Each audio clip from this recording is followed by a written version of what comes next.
कोशिका चक्र यानी सेल डिवीज़न में हमने डिवीज़न फेज जिसका नाम है इंटरफेस, और इंटरफेस के बाद डिवीज़न फेज यानी division phase interface, division phase interface, एक के बाद एक आती रहती है और सेल डिवाइडेड होती रहती है।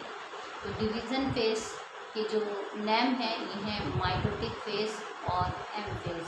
डिवीज़न फेज में माइटोटिक फेज और एम फेज को याद रखिएगा। और यहाँ सबसे पहले कैरियोकाइनेसिस होता है और फिर साइटोकाइनेसिस होता है।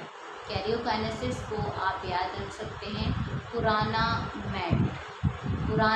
Mat, P for prophase, understand, M for metaphase, A for anaphase, T for telophase.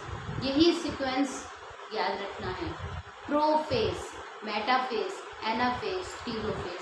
तो इसको एक कोटेशन से याद रखिएगा, पुराना मैट MAT मैट, पहले पुराना लिखिए फिर MAT मैट लिखिए।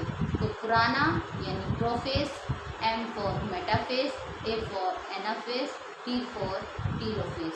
इसी सीक्वेंस में आपको लर्न रखना है कैरियोकाइनेसिस, अंडरस्टैंड। और फिर होती है साइटोकाइनेसिस, और साइटोकाइनेसिस में किस तरह से क्या होगा इसके बारे में आगे बात करेंगे। हमने ये डिवीज़न फेज में बताया है।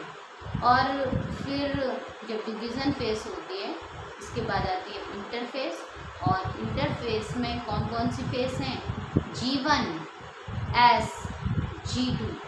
और ये जो इंटरफेस है इसको डिवाइडेड किया था हार्वर्ड एंड पैले ने G1, S और G2 में। लेकिन यहाँ पर अभी तक मैंने G0 की बात नहीं की है, क्योंकि एक बहुत ही छोटी सी फेज कुछ ही टाइम के लिए क्वेश्चन फेज आती है जिसको G0 फेज कहा जाता है।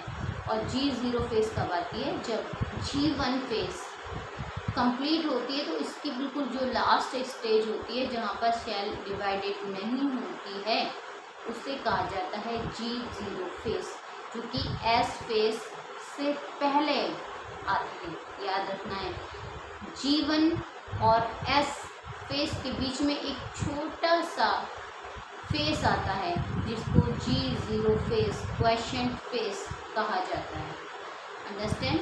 ये बहुत ही कंपलसरी पॉइंट है। जो इंटरफेस है इसमें G1, S और G2 फेज को याद रखिएगा। और अगर कोशिका चक्र में पूछा जाता है इनका सीक्वेंस, तो सबसे पहले G1, next G2, third one is no, ये थोड़ा सा यहाँ पर गलत हुआ है। सबसे पहले आएगी G1 फेज, नेक्स्ट आएगी S फेज, और थर्ड नंबर पर G2 फेज, एंड लास्ट में M फेज।